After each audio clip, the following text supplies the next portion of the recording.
إن الحمد للذي أكرم الذي علم بالقلم علم الإنسان ما لم يعلم فسبحان الذي لا امتنانه ولا باللسانه ولا بالقلم ونشهد أن لا إله إلا الله وحده لا شريك له ونشهد أن سيدنا وسندنا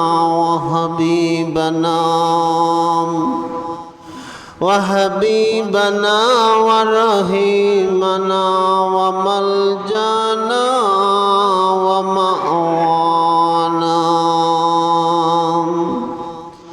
لا نبي بعده فقد قال الله تعالى في كلامه المجيد والفرقانه الحميد إن الله وملائكته يصلون على النبي يا أيها الذين آمنوا صلوا عليه وسلموا تسليما اللهم صل على سيدنا مولانا محمد وعلى آل سيدنا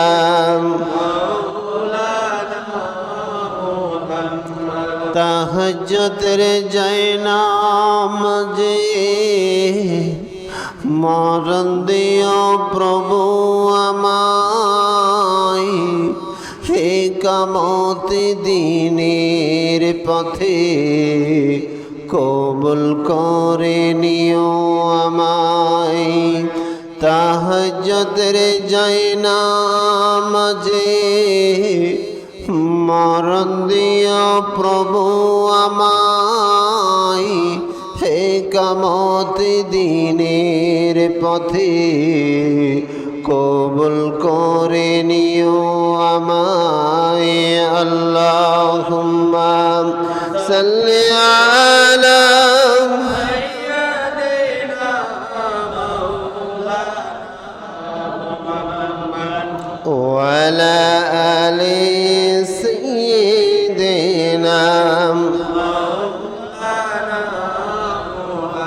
আরব দেশের কাফেরেরা তারা কত ভাগ্যবান নবীজির হাতে হাত রাখিয়া তারা হইল মুসলমান আল্লাহুম্মা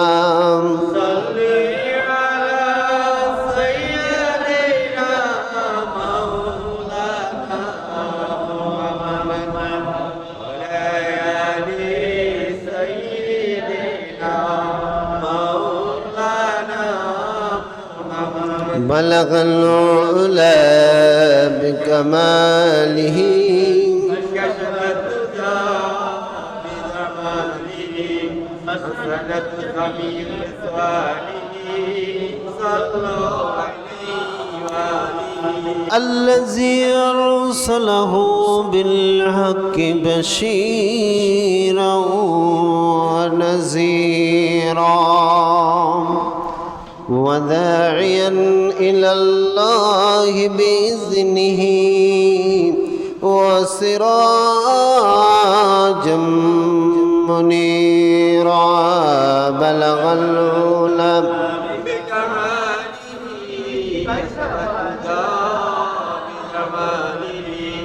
حسنت جميع نسوانه صلى عليه وآله كنز الكرم مولى النعم حاضي العمم لشريعته بلغ العلم بكماله كشف الدجى بجماله حسنت جميع خصاله मुझे कुछ मिले आना मिले मोहम्मद मिले यानी हुई जिसे अल्लाह मिले बलगल उलम बिकमालिही कशफ दुजा حسنت جميع خصاله ধন্য আমি ধন্য শুধুই তোমার জন্য ধন্য আমি ধন্য শুধুই তোমার জন্য তুমি ছাড়া আর কে আছে আমার তুমি ছাড়া আর কে আছে আমার এত কাছে রানন্না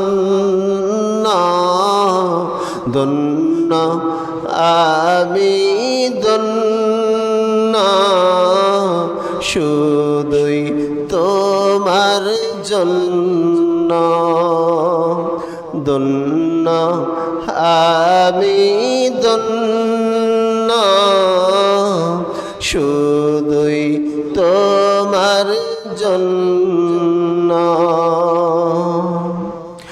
তোমার মতো মালিক যাদের আছে বিপদ বালাই তুচ্ছ তাদের কাছে তোমার মতো মালিক যাদের আছে বিপদ বালাই তুচ্ছ তাদের কাছে তুমি আছো যার তার কাছে আর তুমি আছো যার তার কাছে আর যা কিছু সবই নগণ্য ধন্য আমি ধন্য শুধুই তোমার জন্য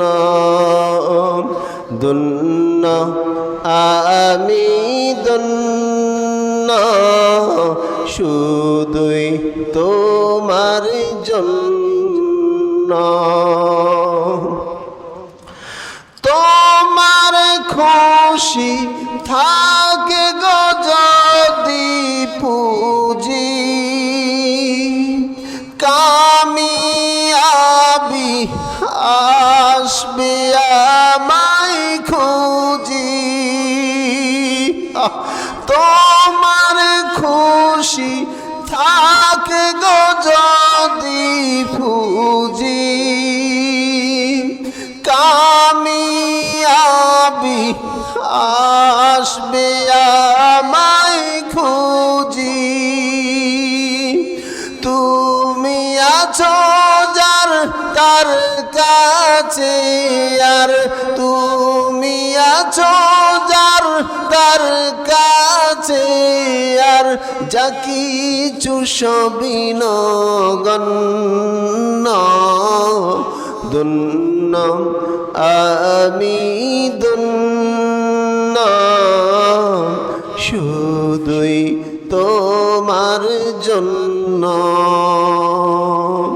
ধন্য আমি ধন্য শুধুই তোমার জন্য। আলহামদুলিল্লাহ, আমরা মহান মাবুদের দরবারে শুকরিয়া আদায় করছি। আল্লাহ আমাদেরকে এত সুন্দর একটা রবের অধীনে এই জমিনে পাঠাইছেন। আলহামদুলিল্লাহ। হিন্দুরা 360টা দেবতার পূজা করে, আমরা এক আল্লাহর দাসত্ব করি। আমরা পূজা করি না, কি করি? দাসত্ব করি, গোলামি করি, আল্লাহর হুকুম আহকাম মেনে চলার চেষ্টা করি। আল্লাহ যে আমাদেরকে মুসলমান করে জমিনে পাঠাইছে, আলহামদুলিল্লাহ।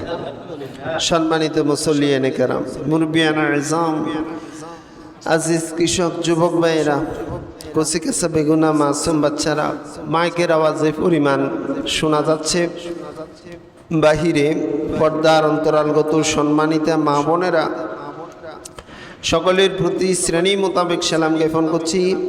আসসালামু আলাইকুম ওয়া রাহমাতুল্লাহি ওয়া বারাকাতুহু।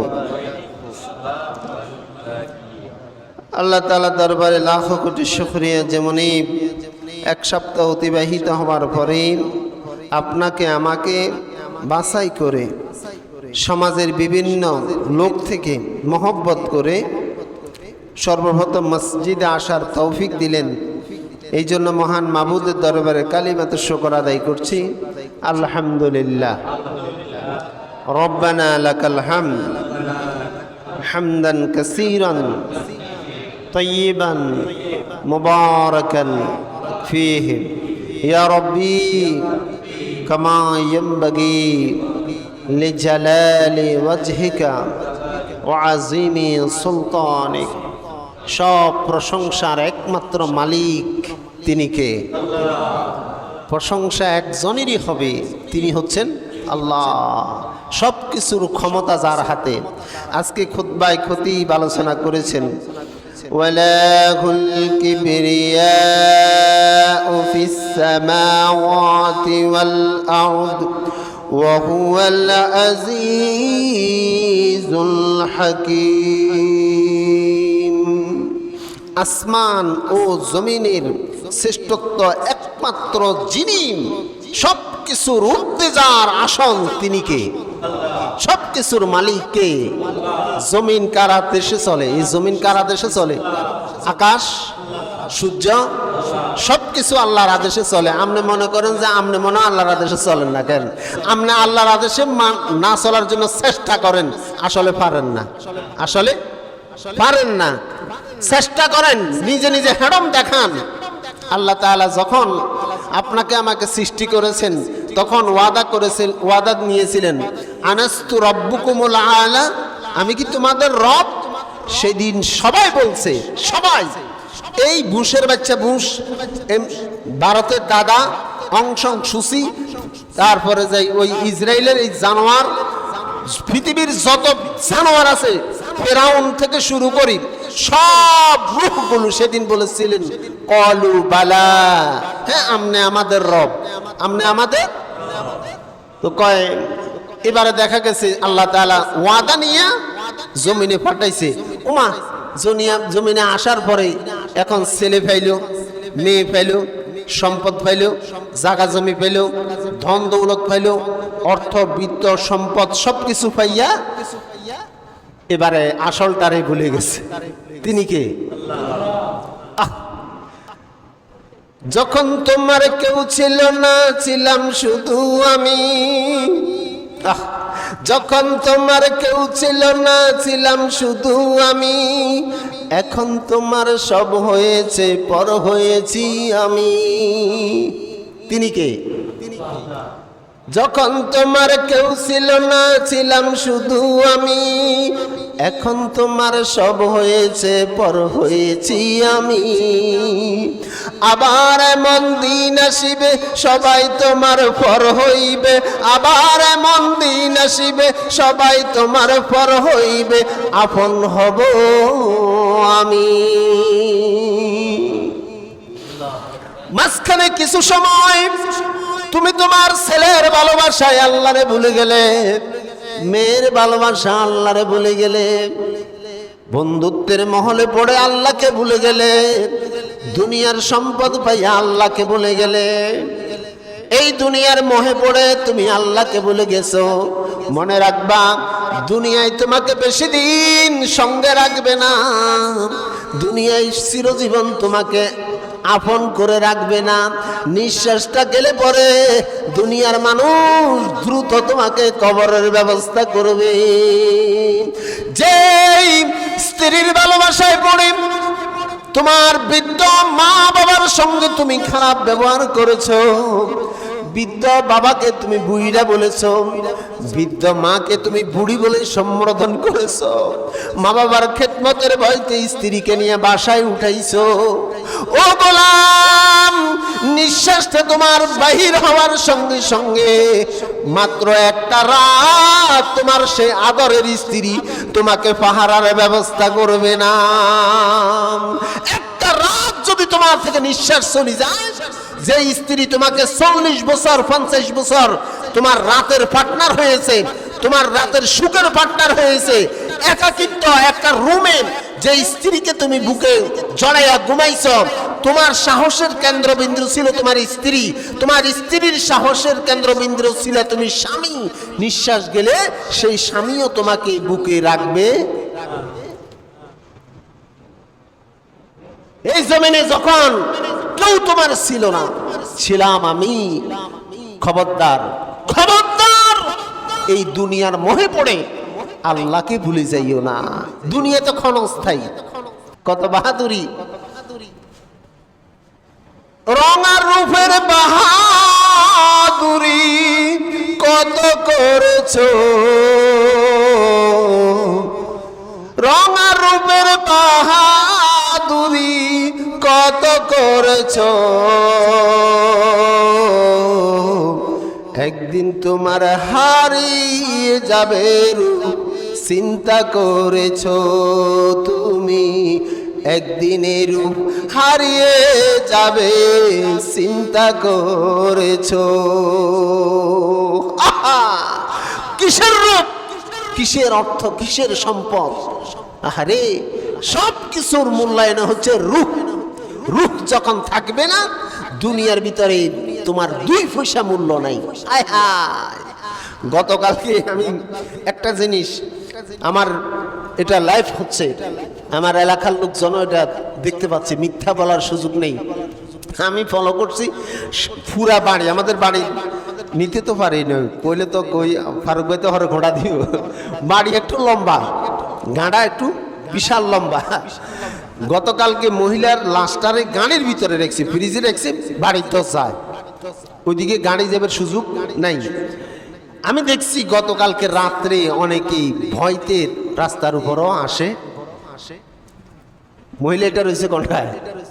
গাড়ির ভিতরে। দেখছেন, মৃত মানুষ এখন এতদিন ছিল আপনার সাহসের কেন্দ্রবিন্দু, রুহ যাবের লগে এবারে হিগে হয়ে গেছে ভয়ের কেন্দ্রবিন্দু। হায় হায় রে, কবরকে ভয় করো। কিসের জন্য? ওই জামু কবর গিরাতে গেলে ভূতে ধরিব, জিনে ধরিব, এই ভয় না। প্রকৃত মুসলমানের কবরে কিছুই থাকে না, পবিত্র জিন থাকে, ওগুলো মানুষের ক্ষতি। আর জীবন্ত অবস্থায় শয়তান হয়ে গেছে, মানুষ রূপী শয়তান হইয়া কবরে গেছে। হের কবরের ভিতরে ইবলিস তো দেখা করবেই, এটা স্বাভাবিক। কবরকে ভয় করার জন্য বলা হয়েছে এই কারণে। আমি অনেকদিন বলছি, রিপিট করলে বলবেন হুজুর প্রত্যেকদিন একই কথা কয়।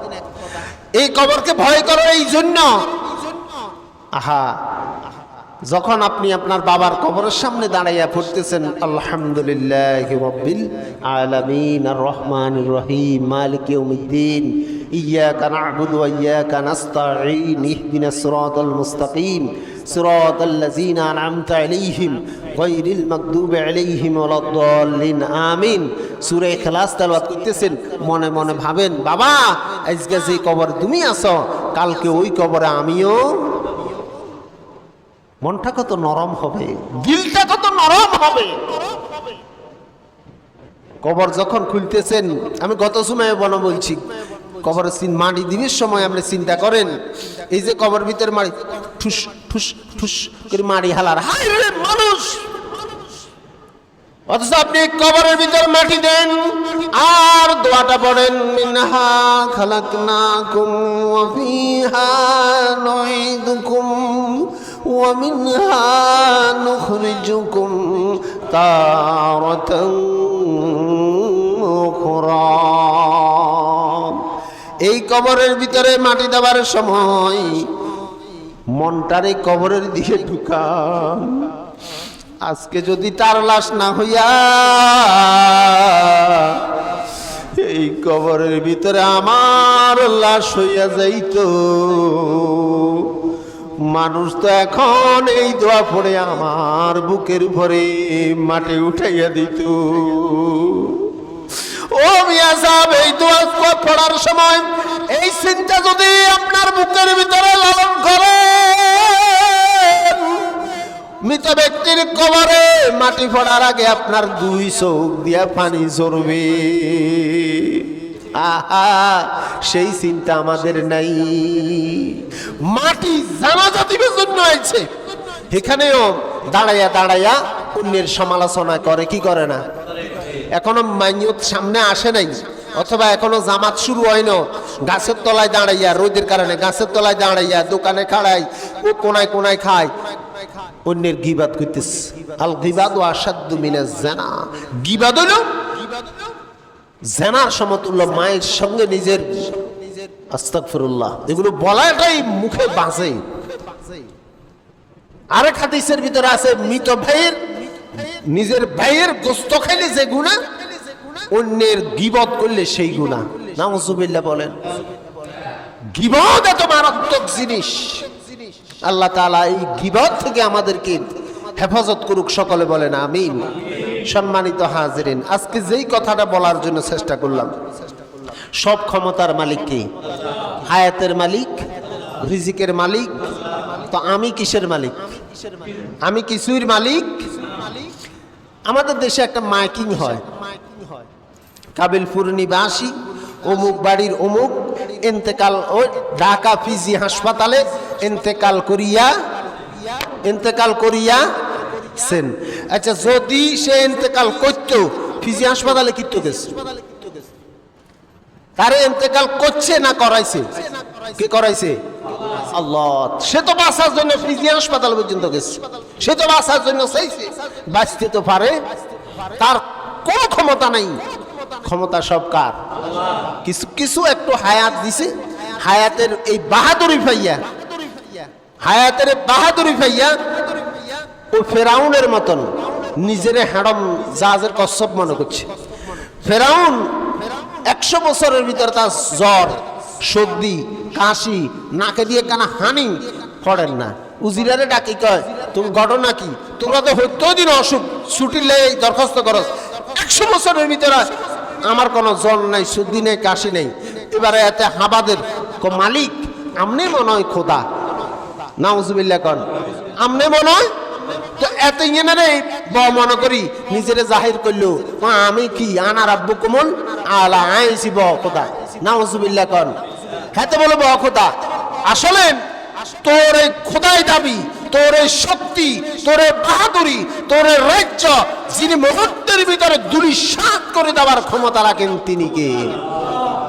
খুতবায় খতিব আলোচনা করেছেন, ওয়ালাহুল কিবরিয়াউ ফিস সামাওয়াতি ওয়াল আরদ ওয়া হুয়াল আজিজুল হাকীম।